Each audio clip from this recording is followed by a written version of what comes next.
রাজ্যে পালাবদলের পর থেকেই একের পর এক তদন্তে উঠে এসেছে ক্ষমতার আড়ালে গড়ে ওঠা প্রভাবশালী চক্রের নানা অভিযোগ।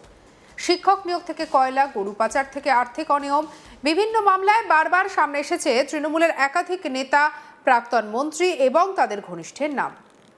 অভিযোগ, রাজনৈতিক প্রভাবকে হাতিয়ার করে বছরের পর বছর ধরে গড়ে উঠেছিল একাধিক বেআইনি ব্যবসা, অবৈধ অর্থের লেনদেন এবং প্রভাব খাটিয়ে সম্পত্তি বৃদ্ধির নেটওয়ার্ক।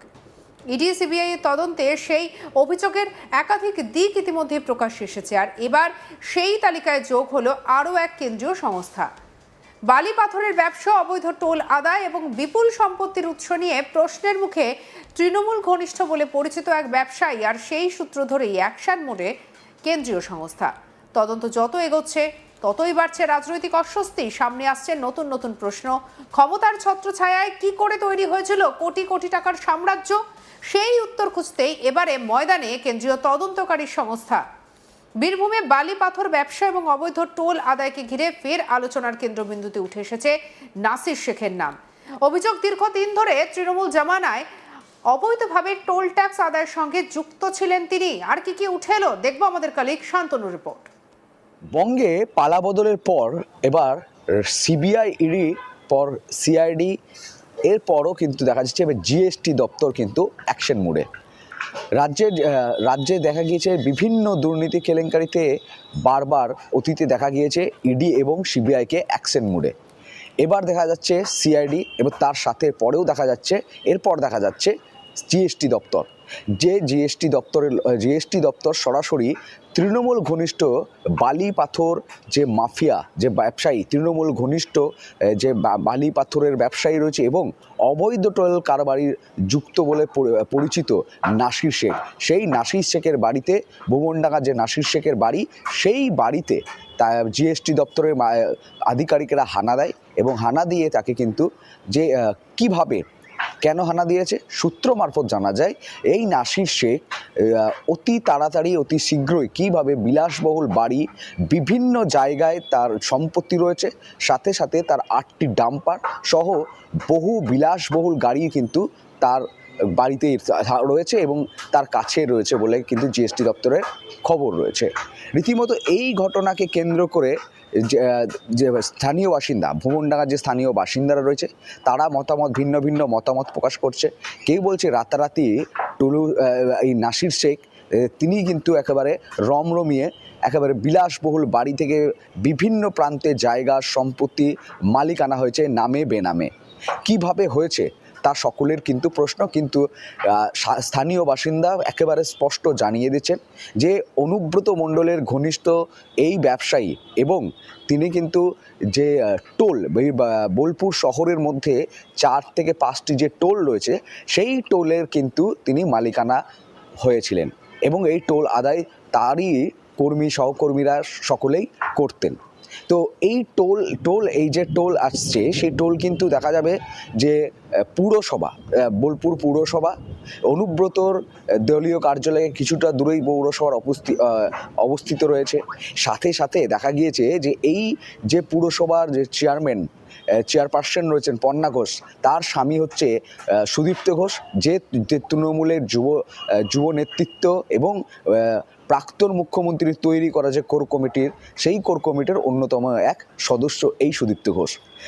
এই পুরসভা কিভাবে একেবারে অবৈধ টোলের বৈধ কাগজপত্র নাসিরকে দিয়ে দেয় এবং সেই কাগজ নিয়েই একেবারে নাসির কিন্তু রাজ্যের যে পিডাব্লিউডি রোড, সেই রোডের ওপর টোল বসিয়ে একেবারে রমরমিয়ে কিন্তু টোল আদায় করতো।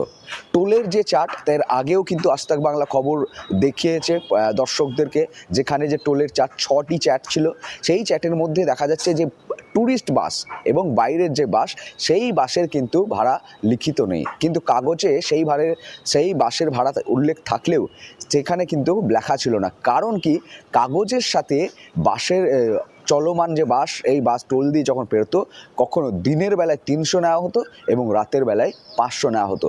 এবং বিভিন্ন পর্যটকেরাও অভিযোগ করেছে, বাস চালকেরাও অভিযোগ করেছে যে এই যখন রাত্রিবেলা যখন নেওয়া হতো তখন তার কর্মীরা ধমক চমক দিয়ে বলা হতো যে ঢুকতে দেওয়া হবে না, বাস আটকে দেওয়া হবে, পুলিশে ফোন করা হবে ইত্যাদি কিন্তু অভিযোগ আনতো 500 টাকা না দিলে। রীতিমতোই মানুষের এবং পর্যটকদের এবং বাস চালকদের প্রয়োজন মতোই সময়কে একেবারে সময়ের জন্য তারা তড়িঘড়ি সেই টাকা দিয়ে একেবারে বাস নিয়ে বেরোতে হতো। এবং এই টোলের শিকার হতে হতো ঠিক বোলপুরের জামমুনি এলাকায়, বোলপুরের লায়কবাজার এলাকায়, বোলপুরের সুরেশ্বর মন্দির যে বোলপুর ঢোকার রাস্তা সেখানে।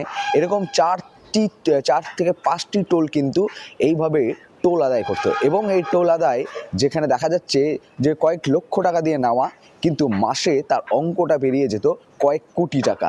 তো একদিকে যেভাবে কাগজে একদিকে যে বৈধ পেপার পুরসভা করে দিয়েছে, সেই বৈধ পেপার কিন্তু সরকারি খাতে বা সরকারি নিয়মে সেই বৈধ পেপারের কোনো বৈধতাই নেই, একেবারে অবৈধ বলেই চলে।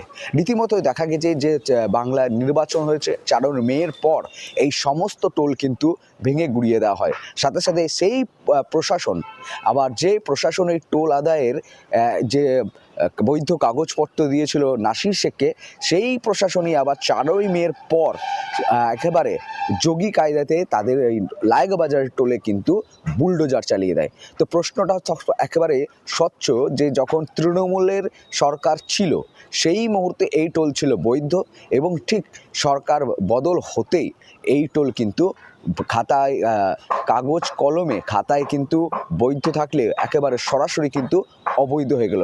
যে সবচেয়ে বড় প্রশ্ন, পুরসভাও কীভাবে এই ধরনের টোলের করে। এবং এই একাংশ মানুষ বোলপুরের এই লায়কবাজার এলাকার মানুষ, বোলপুরের জামমুনি বাসস্ট্যান্ড এলাকার মানুষ, তারা কিন্তু একাংশ বলছে এই নাসির শেখের যে বিলাসবহুল গাড়ি, বিলাসবহুল ট্রাক বা এই যে ডাম্পার, বিভিন্ন পাথর বোঝাই সমস্ত কিছু জিনিস, তারা কিন্তু সমস্ত এই অবৈধ টোল থেকে একটা অর্থের অঙ্ক কিন্তু ব্যাপক পরিমাণে এই নাসির শেখের পকেটে গেছে।